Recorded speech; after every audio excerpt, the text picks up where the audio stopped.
कई बार कोर्ट में ऐसे रोमांचक केस पहुंच जाते हैं जो लगते ही नहीं कि केस हैं, किसी बॉलीवुड की कहानी की तरह लगते हैं।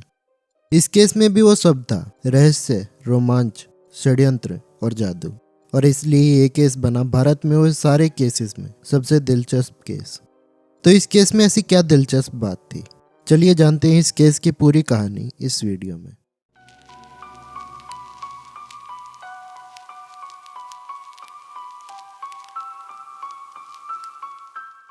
कहानी की शुरुआत होती है भवाल रियासत से, जो भारत की आज़ादी से पहले बंगाल में आती थी और आज के समय यह जगह बांग्लादेश की राजधानी ढाका में पड़ती है। भवाल रियासत पूरी बंगाल की दूसरी सबसे बड़ी रियासत थी। आज़ादी से पहले देश में जमींदारी का सिस्टम चलता था और इस रियासत के सबसे बड़े जमींदार थे काली नारायण, जिन्हें ब्रिटिश राज से राजा का खिताब हासिल हुआ। उनके बाद राजेंद्र नारायण रॉय चौधरी इस रियासत के आखिरी राजा बने। राजेंद्र रॉय के परिवार में उसकी पत्नी और 6 बच्चे थे। 6 बच्चों में से 3 बेटियां थीं, इंदुमती, ज्योतिर्मयी और तैरणमयी। राजेंद्र नारायण, रामेंद्र नारायण और रविंद्र नारायण, ये 3 बेटे थे। लेकिन बदनसीबी से 1901 में राजा की मौत हो गई। इनकी मौत के बाद भवाल रियासत पर अंग्रेजों की बुरी नज़र पड़ने लगी थी। राजा की गद्दी के लिए किस बेटे को चुनना है। जब ये सब हो रहा था तब राजा के बड़े बेटे राजेंद्र नारायण की बीमारी से मौत हो गई और उसके कुछ समय बाद ही सबसे छोटे बेटे रविंद्र नारायण की भी मौत हो गई। तब तीनों बेटों में से सिर्फ एक बीच वाला बेटा रामेंद्र नारायण ही बच गया था। अब रियासत की सारी जिम्मेदारी रामेंद्र के ऊपर आ गई थी, लेकिन उसका चरित्र ठीक नहीं था। हद से ज़्यादा शराब पीना और अयासी करना उसका रोज का काम था। और फिर कुछ समय बाद वो अचानक से बीमार पड़ गया और इसी बीमारी के बाद से ये पूरी कहानी शुरू होती है। जब रामेंद्र बीमार पड़ गया तो वहाँ पर जितने भी डॉक्टर और हकीम थे उन सबको दिखाया गया। उनमें से एक ने सलाह दी कि इनको दार्जिलिंग ले जाओ, वहाँ एक अच्छे हकीम हैं और वो ही इनको ठीक कर सकते हैं। तो रामेंद्र अपनी पत्नी, अपने साले, फैमिली डॉक्टर और कुछ नौकरों के साथ दार्जिलिंग आ गए। यहाँ आने के बाद उनका इलाज शुरू होता है, पर उनकी तबीयत ठीक होने की बजाय और बिगड़ने लगी। और यही 1909 में एक दिन अचानक उनकी मौत हो जाती है। यहीं दार्जिलिंग में ही उनका अंतिम संस्कार कर बाद में उसकी पत्नी, उसका साला और जो भी उसके साथ आए थे वे सब वापस ढाका चले गए। ढाका पहुंचकर उसकी पत्नी ने सबको बताया कि रामेंद्र की दार्जिलिंग में अचानक से मौत हो गई थी, तो बॉडी को इतनी दूर नहीं लाया जा सकता था, इसलिए उनका दाह संस्कार वहीं करना पड़ा। अब भवाल रियासत का कोई भी वारिस नहीं बचा था जो उनकी रियासत को आगे चला सके, और ना ही तीनों भाइयों में से किसी के बच्चे थे। तो यहाँ पर बीच में आ जाता है कोर्ट ऑफ वार्ड्स। इसका मतलब ये होता है कि अगर किसी का कोई वारिस नहीं बचता तो उनकी सारी चीज़ों को सरकार अपने अंडर में ले लेती है। इसलिए अब पूरा भवाल रियासत कोर्ट ऑफ वार्ड्स के अंडर में आ गया था, जो कि उस टाइम पे ब्रिटिश राज के अंडर में आता था। यहाँ तक भी सब कुछ सही चल रहा था, पर 1920 में कुछ ऐसा होता है जिसने पूरे बंगाल को चौंका दिया। याद है राजा का बीच का बेटा रामेंद्र नारायण, जिसकी बीमारी की वजह से दार्जिलिंग में मौत हो गई थी। उसे भवाल रियासत में सन्यासी के भेष में दोबारा देखा गया। वो सन्यासी के भेष में जरूर था, लेकिन उसके पास से गुजरने वाले हर लोग उसे मुड़ मुड़ कर देख रहे थे, क्योंकि उस सन्यासी का चेहरा बिल्कुल रामेंद्र से मिल रहा था। लेकिन उस सन्यासी ने खुद को पहचानने से इनकार कर दिया कि उसे भवाल रियासत के बारे में कुछ याद नहीं है। लग रहा था जैसे उसकी याददाश्त चली गई थी। रामेंद्र फिर से लौट आया था। ये बात भवाल राज परिवार तक पहुंच गई, तो उन्होंने उस सन्यासी को अपने दरबार में बुलाया। उस सन्यासी के वहां पहुंचते ही वहां के सारे लोग बहुत खुश हो गए, क्योंकि उन्हें ऐसा लगा कि सन्यासी के भेष में रामेंद्र लौट आए हैं।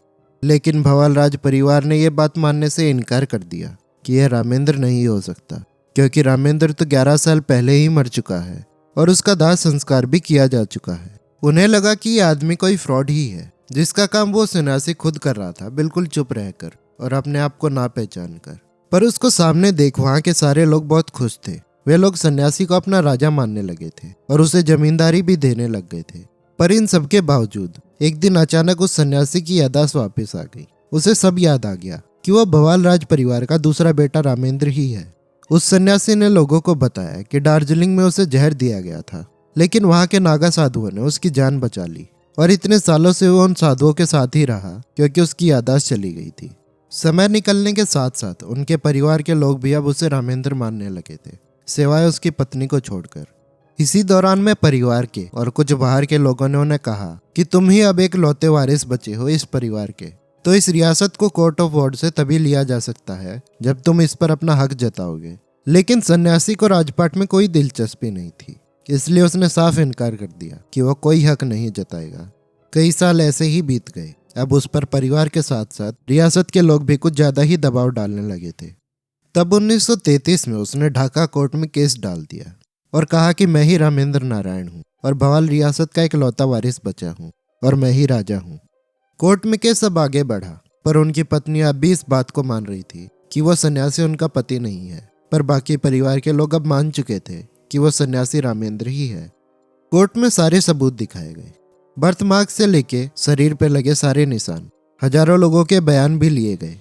पेशी के दौरान में उसने कोर्ट को अपनी कहानी भी सुनाई। उसने बताया कि दार्जिलिंग में उसकी पत्नी और उसके साले ने प्रॉपर्टी के लालच में आकर उसे जहर दिया था। इन सब में उनके साथ उनके परिवार का डॉक्टर भी शामिल था। जहर के असर को देखते हुए उन्होंने उसे मृत घोषित कर दिया, पर वो मरा नहीं था। और जब भी उसका दाह संस्कार कर रहे थे, उसी समय तेजी से ओले पड़ने लगे। ओले इतनी तेजी से गिर रहे थे कि उन्होंने उसका दाह संस्कार किया ही नहीं और वो उसे वहीं छोड़कर चले गए। पर किसी तरह नागा साधुओं ने उनकी जान बचा ली। इसी बीच उनकी याददाश्त भी चली गई थी, पर जब 1920 में उसकी याददाश्त लौट आई तो वो वापस घर आ गया।